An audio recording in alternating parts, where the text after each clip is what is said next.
Mga kabibilad ko, habang nakasalang ating lugaw, sarap natin yung kanin kagabi kasi sayang. Mga tira-tira ditong mga anik-anik. Merong sausage, merong hotdog, merong isda. So, gagawin natin, ilagay na lang natin to sa sinangag.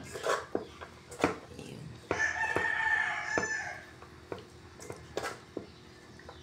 Para hindi sayang yung kanin. Ganyan ako pagka sinasangag ko kasi sayang yung kanin. Habang tayo nag-aantay sa lugaw natin, request ni Tana, ano naman tayo ng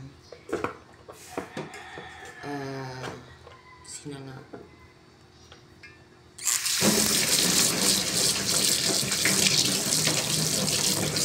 Kita ng konting oil lang. Konting lang kasi bawal sa akin yung madaming oil. Wait.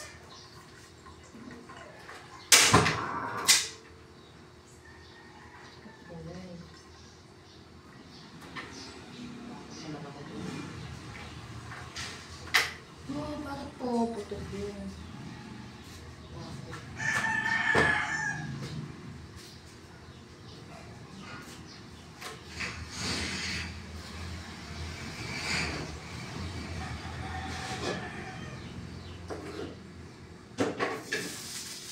Wala akong mga pot holder kasi yung pot holder ay nilabhan ko kahapon kasi diba Sunday kahapon.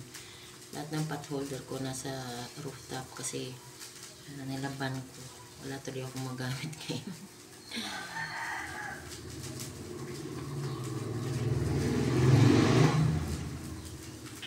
Nilagyan natin ng mantika. Ano natin yung ating mga ipiprito muna natin yung ating mga tira-tirang hotdog, sausage, at saka may isda.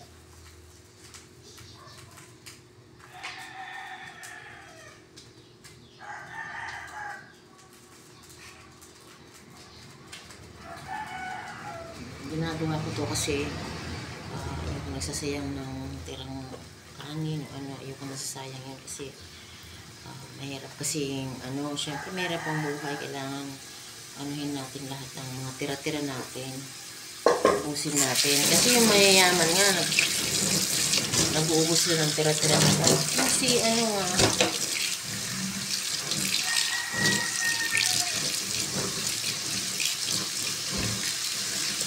mga artista nga at inuubos sila yung mga tira nila.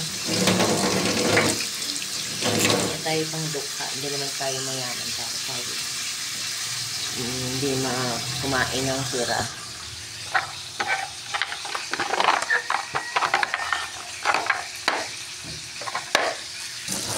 Diba yung vlogger na sinusunod.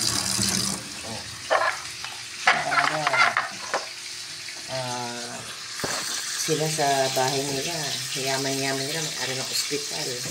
Kaluwag ba? Yun. Makain siya ng mga pira-pira nila. Kahit mga magulang niya, ganun. Kaya wala dapat sinasayang na grasya ng Diyos. Kasi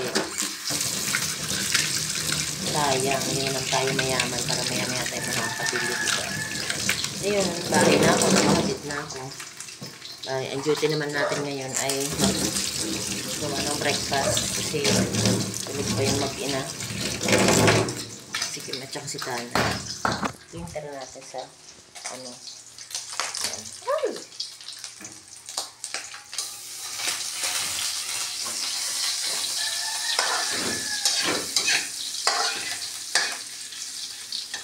Ayan, sa sobrang takot ko, hindi ko na maitutok yung camera. Ayan, tira-tira na dapat natin ubusin. Hindi natin dapat sayangin kasi sayang yan. Ayan, may fish, may hotdog, may sausage.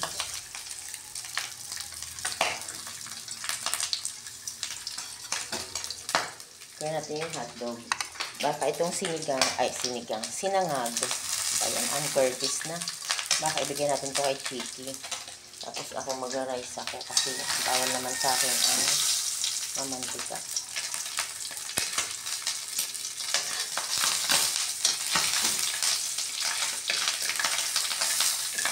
Thank you pala sa mga nag-subscribe sa akin.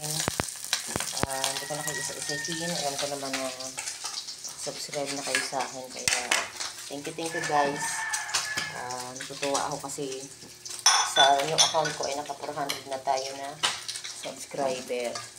Bali, yung old account ko ay pumapalakpak na din. Nasa 1.4 na siya. 1.4 na subscriber. Kahit di tayo nagpapasubscribe doon. Ang kasi ang pinapasubscribe ko na yung bago ko ng account. Pero saya ko kasi ayun, nakaka 400 na tayo subscriber mahigit.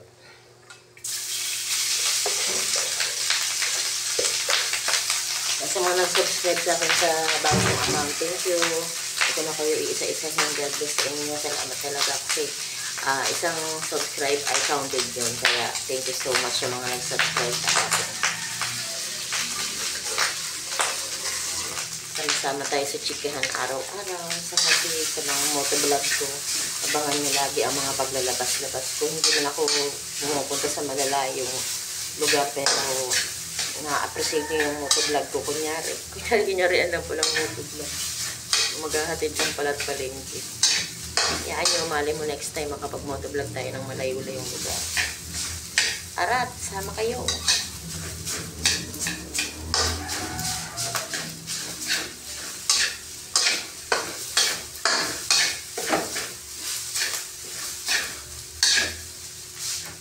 Yan, ito yung sinangag. Baka ibigay ko na ito kay Chiki kasi sa ating aso. Para siya na lang yung mauwi kasi. Lagyan natin ng konting parang magic sarap. Kasi parang tao din yung aso. Kailangan malaki din yung pagkain. Ngayon, wala tayo magamit na pot holder kasi nasa rooftop.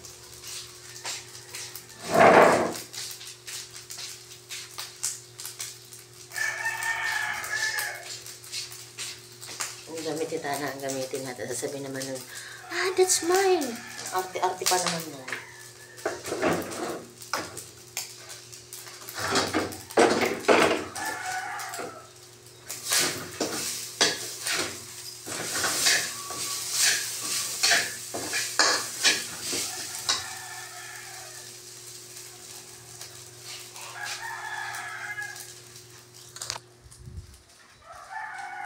Mga kabebelag ko. Okay na. Nalang ko na yung aking lugaw uli. Kasi pumutok yung isang kalan. Natakot ako na buksan uli. Bakit pumutok pumutok kanina. Narinig nyo yun? Parang boom gumano. Delikado. Alam mo naman ako. Takot ako sa mga ganyan. Okay na mga kabebelag, mamaya uli. Bye-bye! Lunes na naman, may pasok sila. Liceo di Mamatid may pasok. Pero ang public ay wala. 3 days daw yun. Monday, Tuesday, Wednesday. Kasi nga eclipse. Ingat tayo. Enjoy sa eclipse. Sa mga may rooftop dyan, magandang i-capture nyo yung eclipse na yan. Pero di ko lang alam saktong oras. Kaya di ko ako sure kung makaka-capture ko din yun mamaya. So, update tayo. Manood tayo ng news kung anong oras ba yun. Para maabangan natin. Okay lang, yan lang mga kababy love ko. Bye-bye. Good vibes lang. Magandang araw ng Lunes.